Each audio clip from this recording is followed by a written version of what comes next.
And of course, I'm outperforming everybody. And I'm 95 years old. And I practically never have a transaction. And the answer is I'm right and they're wrong. And that's why it's worked for me and not for them. And so I always knew from the very first, when I was a little boy, that the opportunities that were important that were going to come to me were few, and that the trick was to prepare myself for seizing the few that came. This is not the attitude they have at a big investment counseling thing. They think if they study a million things, they can know a million things. And of course, the result is almost nobody can outperform an index. Whereas I sit here with my Daily Journal stock, my Berkshire Hathaway stock, my holdings in Lilu's Asian fund, my Costco stock, and of course I'm outperforming everybody. And I'm 95 years old, and I practically never have a transaction. And the answer is I'm right and they're wrong. And that's why it's worked for me and not for them. And now the question is, do you want to be more like me or more like them? The idea of diversification makes sense to a point. If you don't know what you're doing and you want the standard result and not be embarrassed, well, of course, you can widely diversify. Now, nobody's entitled to a lot of money for recognizing that because it's a truism. It's like knowing that 2 and 2 equals 4. But the investment professionals think they're helping you by arranging a diversification. An idiot could diversify a portfolio, or a computer for that matter. But the whole trick of the game is to have a few times when you know that something is better than average, and invest only where you have that extra knowledge. And then if you get just a few opportunities, that's enough. And what the hell does you care? You own 3 securities and J.P. Morgan Chase owns 100. You know, what's wrong with owning a few securities? Warren always says if you lived in a growing town and you owned stock in 3 of the best enterprises in the town, isn't that diversified enough?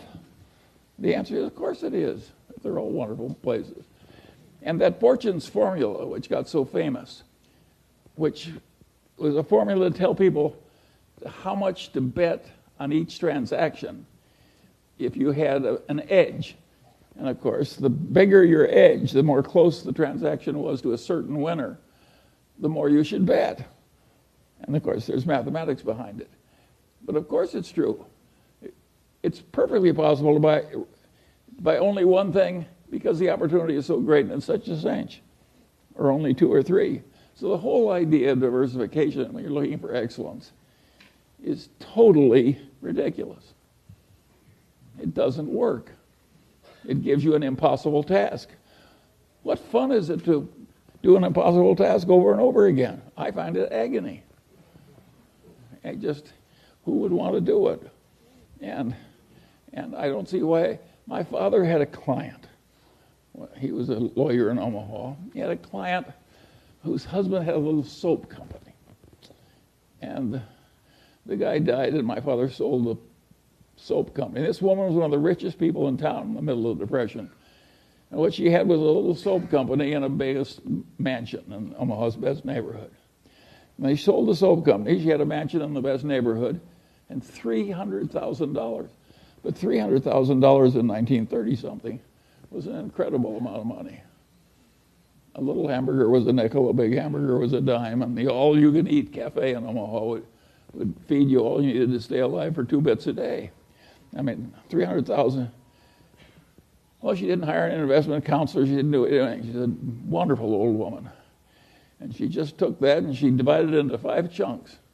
And she bought 5 stocks. I remember 3 of them because I probated her estate. And it was, one of them was General Electric, one was Dow, one was DuPont, and I forget the other 2.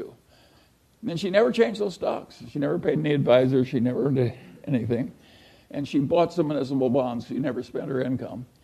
And she bought some municipal bonds from time to time with the income. By the time she died in the 50s, she had $1.5 million. No costs, no expenses. And I said, how did you decide to do that? And she said, well, she said, I thought electricity and chemistry were the coming things. She just chunked it all in and sat on her ass. I always liked that old woman. My kind of a girl. But it's rare. You know, but if you stop to think about it, think of all the expense and palaver that she didn't have to listen to, and all the trouble she avoided, and zero costs. And of course, what people don't realize, because they're so mathematically illiterate, is if you make 5% and pay 2 of it to your advisors, you're not losing 40% of your future. You're losing 90%. Because over a long period of time, that little difference causes a 90% disadvantage to you. So it's hugely important for somebody who's a long-term holder not to be paying a big annual toll out of the performance. And of course, there are a few big-time advisors now who are using indexation very heavily. And of course, they're prospering mightily. And of course, every time they get somebody, it's just agony for the rest of the investment counseling business. And this is a very serious problem. And